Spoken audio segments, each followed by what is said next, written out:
on later. They refused to grant the king any more troops or any more money to continue the fight. So they signed a peace treaty. The treaty is called the Treaty of Paris. Again, same name as the treaty that had been made 20 years earlier. Was signed 2 years after the Battle of Yorktown. The Battle of Yorktown ended the war. As for General Clinton, he arrived at Yorktown 5 days after his buddy Cornwallis had set sail. Washington did not fight him. Clinton would not fight. Clinton knew he could not beat the combined American and French army, so there was no fighting going on. The last fight was at Yorktown, and the Revolutionary War had come to an end.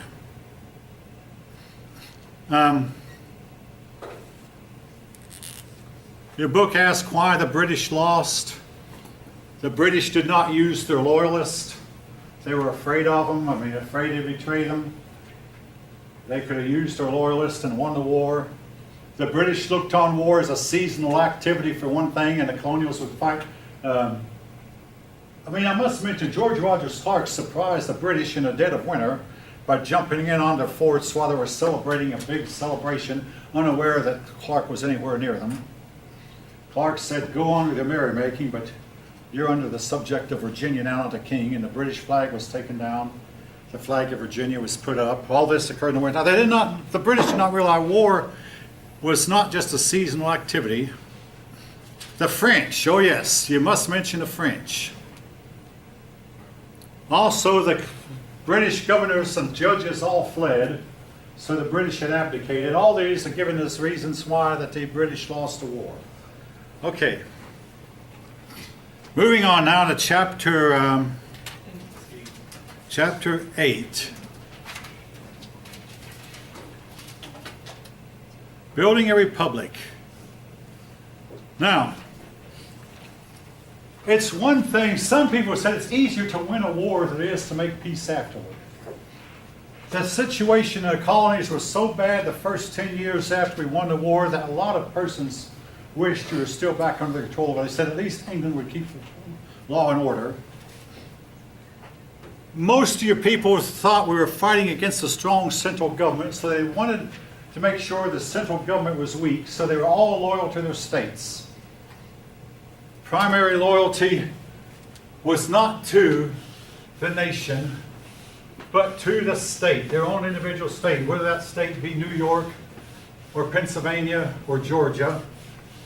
There were 13 states now, of which the state of Georgia was one of them. The state of Georgia was living in constant fear that a Spanish army was going to come from Florida.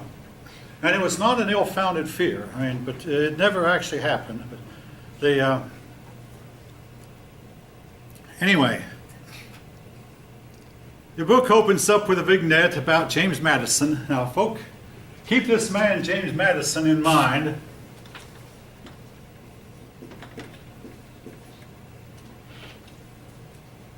The high school I went to is Madison High School, named after him, but that's not... James Madison was the smallest of the presidents we had in stature, the least in size. And one man went around looking at all the graves of all our presidents, and he found that James Madison's grave was the only presidential grave where the grave was in an overgrown cemetery that was unkept up, and the tombstone was greatly worn down, and nobody was caring for the grave site. Again, he's the only one. By comparison, President Grant is buried in a magnificent tomb, and President Kennedy is buried at Arlington. But anyway, Madison, but he was really important in his day. He's known as the father of the Constitution because his ideas was what wound up becoming our government. He also became the 4th president of the United States. The government we set up afterwards was called the Articles of Confederation.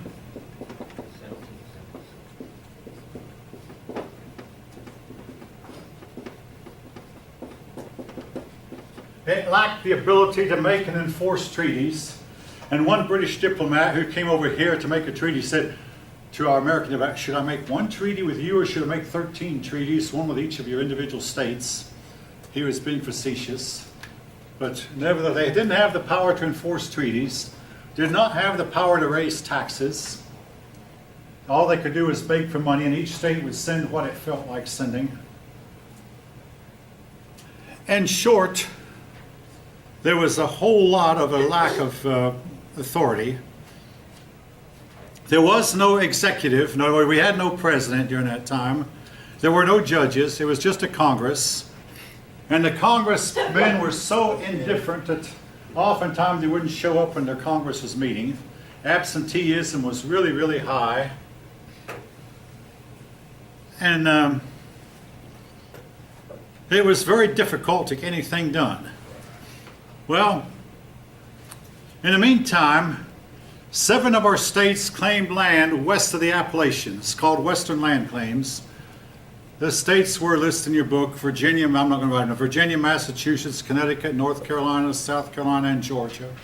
Claimed land as that they had land all the way to the Mississippi River. Now, of course, you look on the map today, none of these states have land to the Mississippi River, but they all claimed. And the states that didn't have land said, you states that have this land should give it up and give it to the central government, which they did. They finally agreed that they did not need this land, or would be better off the whole country if they didn't have it. So they gave up the land west of the Appalachians, and the Continental Congress then received the land, and they began to organize it for statehood, but also they sold this land, and that's how they got some of their money. They sold the land, mostly to speculators. Now, if you study Ohio history like I did, the original Northwest Ordinance said that everybody had to buy at least 640 acres. 640 acres is 1 mile square, or you might say 1 square mile. And you can imagine, what could a farmer do with 640 acres with nothing more than 1 mule to plow with? I mean, it was impossibly large, to say the least. I mean, an acre is, remember, an acre is a fairly large plot of land by itself. And 640 acres, 1 mile each way, I mean, that was a lot. But nevertheless, the land would sell at $1.25 an acre. Today, I don't think you can buy a foot of land at $1.25 a foot. But in those days, that was more than most men could afford. That meant you had to pay at least $640 for a plot of land. Well, the Indians' claims to this land was completely ignored, and this was to create problems. Anyway, Virginia gave up their western land claims first. Thomas Jefferson and James Madison agreed to give them, the other states followed. Now, the states began to draw up their own constitutions, and most of these constitutions had in them a Bill of Rights.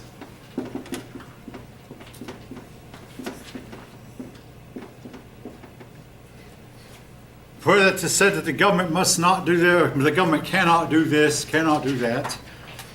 In other words, no quartering of troops in peacetime. Among them was the rights to bear arms. A lot of these states didn't even have a governor. Well, particularly, all right, 2 states didn't have a governor, Pennsylvania and Georgia.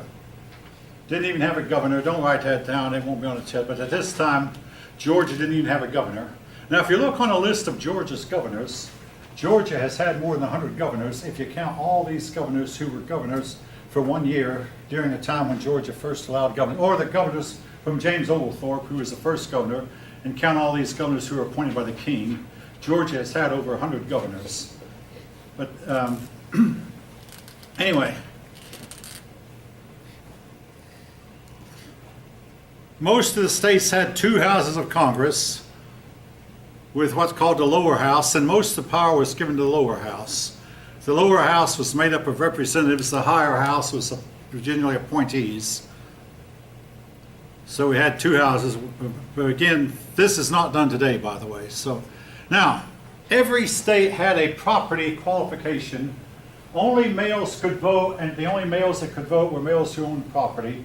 Now this was changed when it was found that a lot of men would live in cities and be prosperous, but didn't own property. They might be a prosperous blacksmith, or a prosperous tanner, or a prosperous merchant, who own no property, because maybe some of them, they have their business called them going from place to place, so they couldn't settle down. You have people who have business like that, but those people at this time could not vote. Everybody who voted had to have a property. Anywhere from 1/4 to 1/2 of white males were disenfranchised because of this property restriction.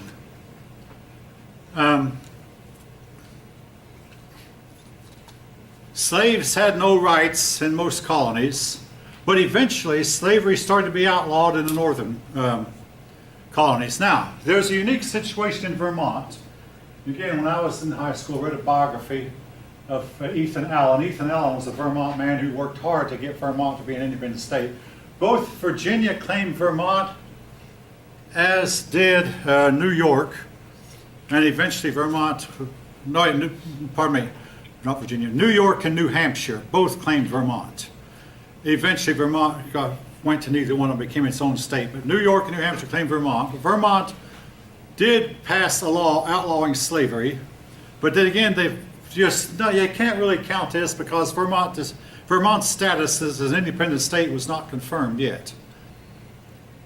Massachusetts used its courts to outlaw slavery. The courts outlawed it by court decisions, but the first state to actually outlaw slavery by means of a legislature, again, Vermont was not a state and Massachusetts was a court action. The first state was Pennsylvania, but even they were slow at doing it. It was Pennsylvania, thanks to Quaker influence, the Quakers were against slavery. Pennsylvania said a slave could only serve for maybe 10 years and after 10 years be released. And maybe it was more than that, but the slaves were to be released after they'd served a certain amount of time, and they could not be sold. In other words, once a slave had served for his time, he was to be freed. And this worked pretty well, and eventually, after several years, Pennsylvania had no slaves left. Now, the states of Delaware, Maryland, and Virginia introduced anti-slavery legislation, but slavery was too entrenched in these southern states, and Delaware, Maryland, and Virginia remained slave states up until the end of the Civil War. They did allow the freeing of slaves, and many slaves were freed. Some of the most famous slave freeings was George Washington. I want to elaborate on this. George Washington did not free his slaves while he was alive, but he had in his will that his slaves were to be freed when both he and his wife were dead, which was done. His wife outlived him.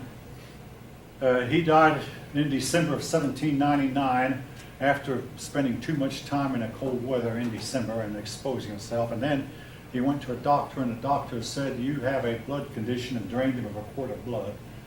This practice of bleeding was very common at the time, and this might have helped send Washington on. I mean, even today, a lot of people are killed by their doctors who they accidentally killed by the doctors who mean that. Now, while I'm on the subject, in Holland, a lot of older people will not go to a doctor in Holland anymore, because Holland, if the doctor decides your life is not worth living, the doctors will euthanize you. Wow. This actually goes on in Holland. It did a few years ago. And maybe some people have caught on and changed to it. A lot of doctors, a lot of older Dutch people would go to France or Belgium in order to receive treatment because they didn't trust their doctors. But anyway, George Washington was accidentally killed by a doctor who meant well, but he was doing what the medicine of his day required. Bled George a quart of blood, thinking that blood was the agent that caused his illness. This sent Washington out. But in the meantime, his wife lived several years. When she died, their slaves were freed. His wife, actually, I think his wife might have freed the slaves before she died. The North then became associated with freedom. The South became associated with slavery. This was done very early in the history of our new nation, with a result. Well, the result was to lead to another long war, which I hope all of you know we fought. The main issue of the Civil War was over slavery, but we'll get to that later. Well,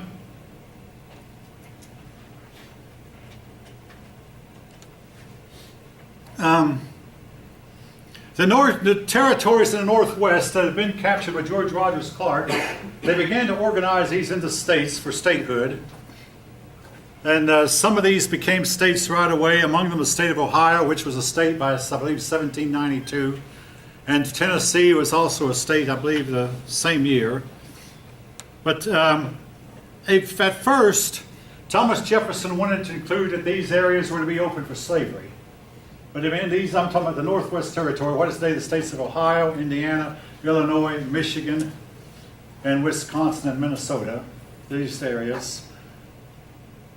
Eventually, though, there was such an outcry against this that Thomas Jefferson had to modify it and said, okay, what we're going to do is make these states closed to slavery. So these states all started out closed to slavery. In contrast, though, the states south, beginning with Kentucky and Tennessee, they were open to slavery. Kentucky was to remain a slave state till the war, and Tennessee, Kentucky stayed with the Union, but they were a slave state till the war ended. As for Tennessee, they joined the Confederacy and they were defeated. Anyway,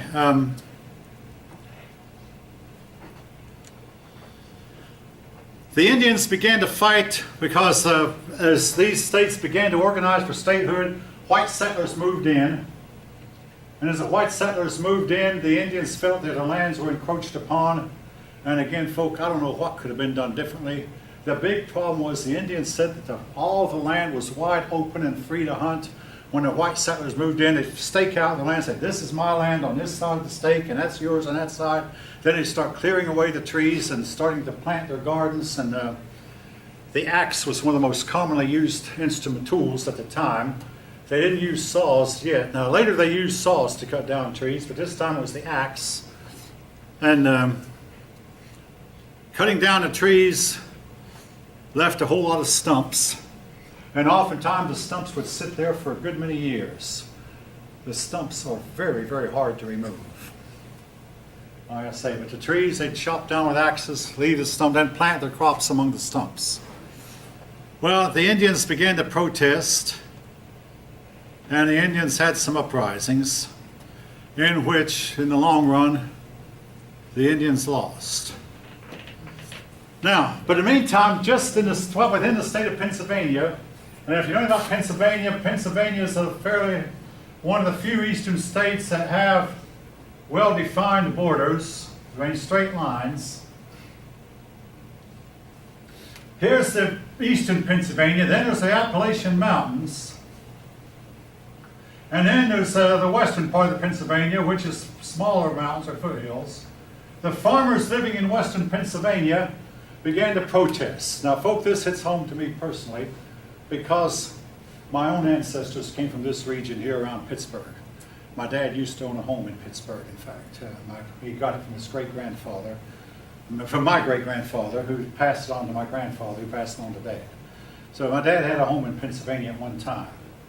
But anyway, right here in this area around Pittsburgh, there were a bunch of farmers who had served with George Washington. Now, these farmers had been promised, if you'll fight the war with us, if we win, we'll give you land.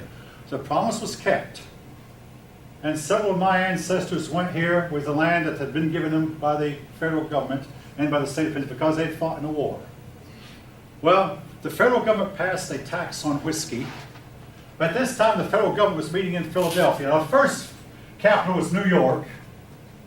Then we had the capital of Philadelphia, while the city of Washington was being built.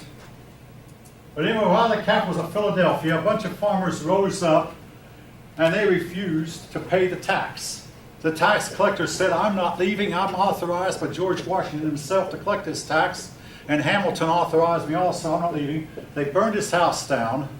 He stayed and insisted on collecting the tax, but these 500 farmers then started marching east to show Washington a lesson. Washington raised an army of 15,000 troops and moved on these farmers. When the troops got here, they found no one in rebellion. The rebellion had scattered off, everybody to their homes. With the aid of the troops, the tax was collected. This goes down in history as the first real test of the federal government's power. Washington decided that, hey, we have to prove that we're strong, that we mean business. So the tax was collected. The rebellion was put down without firing a shot. This has been called the famous Whiskey Rebellion.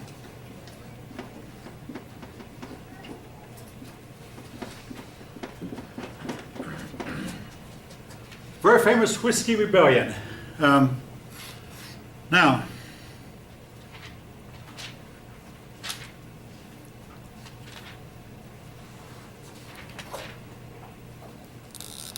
backing up a little bit though, before the Whiskey Rebellion, the some delegates met in Annapolis, Maryland. Annapolis, again, because Maryland was somewhat centrally located, the 13 colonies. So the delegates met in Annapolis to see if they could amend amend the government. There had occurred, let's see.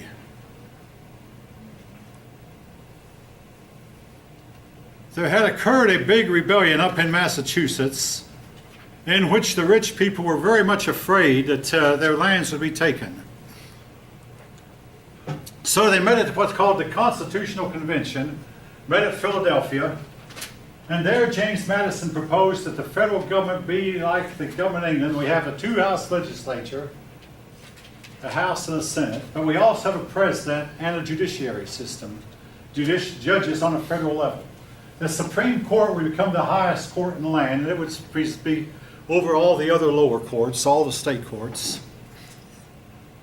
The plan did not get off the ground at first.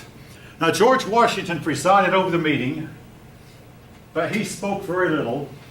Ben Franklin was there, but he was very old at this time, and he'd ramble a little bit. He'd lost a lot of his effectiveness. But he was respected because he was the one who had persuaded the King of France to send troops to aid the colonials. He also had done a lot of other things to the country. He was there. Most of the people who were there were young people and fairly wealthy who were afraid that their wealth would be taken over by mobs. Basically, they were afraid of what is happening right now in Latin America would happen here in the United States. So they drew up a plan. And after a whole lot of arguing and a whole lot of going back and forth, the convention was deadlocked. But finally, they made some compromises. And then what came out was the United States Constitution,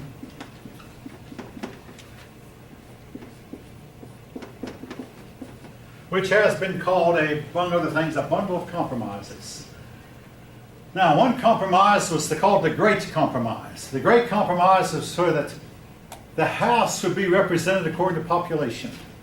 The more populous states would send more House members, but the Senate would be represented by 2 senators equally. And this compromise is still in force. So each state sends delegates according to population. California gets the most delegates in the House of Representatives. It was set that the number of representatives shall be 435. There are times when this is varied. 435 representatives proportioned according to the state's population. Senators, 2 from each state. So today there are 50 states, 100 senators. That is still on the books, folk. The House was to be elected every 2 years. Again, this was because, I might have told you, I think I did, told you that the states used to elect officials every year. But the federal government was much larger. Now today, if they were meeting today, they might hold elections every year because we have instant transportation, instant communication, we have the internet. We have the telephone, and we have cell phones, and all this they didn't have then. We have the railroad, we have the airplane, and the automobile, and the superhighway. None of that was in force then. So they said, we'll elect our representatives every 2 years. We'll elect our president every 4 years. We'll elect our Senate every 6 years. We'll appoint Supreme Court justices for life. Again, all this is still in force today. Now, we hold elections for House every even-numbered year. And for the Senate, every 2 years, 1/3 of our senators are elected. So last year, we elected, this is an even-numbered year, 2016, we elected 1/3 of our senators. The next year, 2020, we'll elect another 1/3. In 2022, we'll elect another 1/3. That way, every senator has to face the election every 6 years, 2, 4, 6. Now, another compromise. The Southern people wanted slaves to count for representation purposes, to count as people. But they didn't want them to count for taxes. Oh no, we don't want to be taxed because of the slaves we have. The North said, hey, that's not fair. Count them for one or count them for the other, don't count them for both. So they finally worked up a compromise to where a slave would count as 3/5 of a person for both taxes and again, folks, I see one or two of you nodding your head, you've heard this before. The slave would count as 3/5 of a person for both taxes and representation purposes. So that meant that 5 slaves would count as 3 people. For taxing and representation, both. Now, the word slave does not appear in the Constitution, even though officially the Constitution, as it originally was written, sanctioned slavery. Slaves are called by 2 names, such persons or other persons. The Constitution, though, did weaken slavery in the long run, and it said until the year 1808, that's the year 1808, such persons may be imported from abroad. But after 1808, slave trade from abroad was illegal. So that meant that such persons or other persons could not be brought in from abroad because of this provision of the Constitution. So slavery was guaranteed and was perpetuated. Now, I'm going to pause here, give you all a 10-minute break. Be back at 10:35.